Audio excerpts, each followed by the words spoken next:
आपने फिल्मों में देखा होगा जहां कातिल कोई और नहीं घर का ही इंसान निकलता है। आपने कहानियों में सुना होगा अंधविश्वास के नाम पर दी जाने वाली बलि। लेकिन कभी सोचा है अगर ये सब आपके सामने हकीकत में हो जाए तो?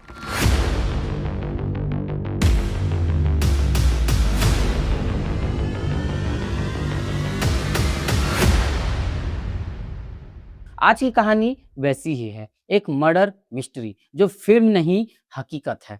24 मार्च 2026 रामनवमी की रात झारखंड का विष्णुगढ़ और कुसुम्बा गांव, पूरा गांव जुलूस में था। ढोल नगाड़े रोशनी, हर तरफ भीड़। लेकिन उसी भीड़ के बीच एक ऐसा प्लान चल रहा था जिसे कोई देख नहीं पा रहा था।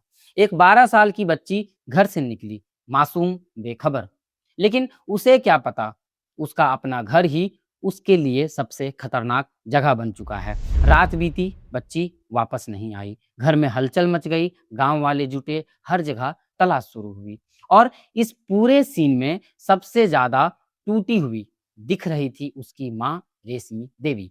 कैमरे के सामने रोना चिल्लाना, बार बार बेहोश हो जाना, मेरी बेटी को ढूंढो, मेरी बच्ची को इंसाफ दिलाओ। हर किसी ने देखा और यकीन कर लिया ये एक बेबस माँ है।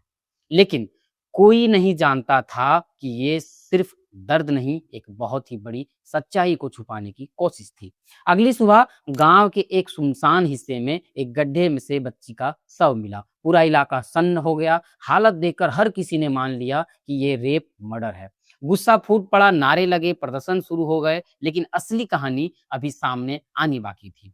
जांच शुरू हुई और जैसे जैसे पुलिस ने परतें खोलनी शुरू की, वैसे वैसे एक नाम बार बार आने लगा, उस बच्ची की माँ रेशमी देवी। फिर जुड़ा दूसरा नाम, रेशमी देवी का प्रेमी भीमराम। और तीसरा नाम शांति देवी, गांव की ही तथाकथित तांत्रिक।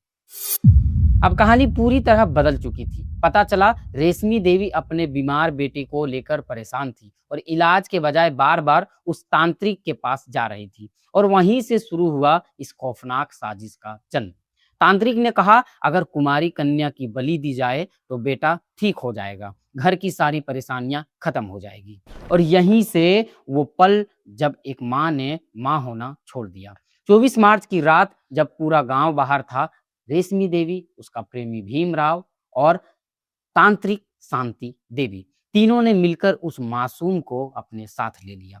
उसके बाद जो हुआ वो इंसानियत के सबसे अंधेरे कोने की कहानी है। माँ ने ही उसे रोके रखा, भीमराम ने उसकी सांसें छीन ली और तांत्रिक ने इस पूरी घटना को रिचुअल का रूप दिया। इसके बाद सबूत मिटाने की कोशिश हुई, शरीर के साथ छेड़छाड़ की गई ताकि ये लगे कि ये एक रेप मर्डर है और पूरा शक किसी बाहरी व्यक्ति पर चला जाए।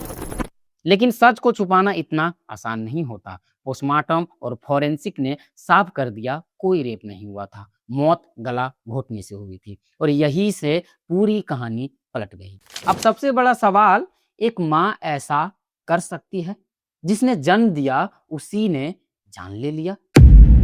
या फिर अभी भी कुछ बातें ऐसी और हो सकती है जो अब तक छुपी हुई है? अगर पुलिस के मुताबिक ये सच है तो जवाब सीधा है, जब अंधविश्वास दिमाग पर हावी हो जाता है, जब डर इंसान को अंधा कर देता है, तब इंसान अपने ही खून को पहचानना छोड़ देता है। ये सिर्फ एक मर्डर नहीं है, ये अंधविश्वास का जहर है जो इंसान को इंसान से राक्षस बना देता है।